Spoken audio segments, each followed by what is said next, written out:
差36歲爺孫戀7月完婚，74歲李龍基周激戰10次被好100萬聘金。74歲香港資深演員李龍基與小36歲女友王青霞 Chris Wong 的爺孫戀一直都受到關注。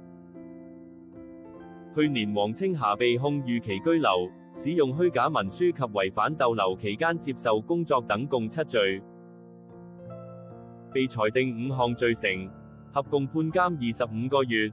一轉眼王青霞將在7月刑滿獲釋。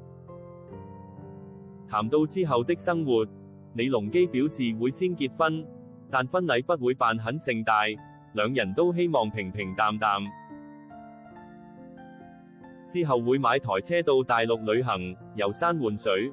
外傳他的聘金高達8萬元，他則透露，其實至今還沒有見過岳父岳母，見面了再談。他說，當然他的父母一開始是反對的，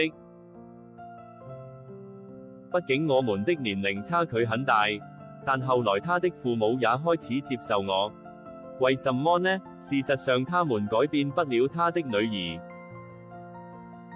他的女兒喜歡這個男人，沒辦法，只能接受，但我也要先見一見他的父母。李龍基在未婚妻坐牢期間曾上 TVB 節目《奇情谷》中高調放閃，不僅宣布已在獄中向女友求婚成功，更搬出410封獄中情書，甜蜜示愛。情書開頭全是親愛的老公，閃瞎眾人。更勁爆的是，李龍基被主持人追問幸福秘笈時，現場大秀深蹲30下，自豪表示要保養才能跟上年輕人。當網友犀利提問一周恩愛幾次，他先笑回10幾次啦，後又改口正常啦。但被追問是否至少2次時，他曖昧笑稱，有時候不止我挑的，可能身體好咯。此言一出，立刻引發網友瘋狂討論，74歲這體力太狂了。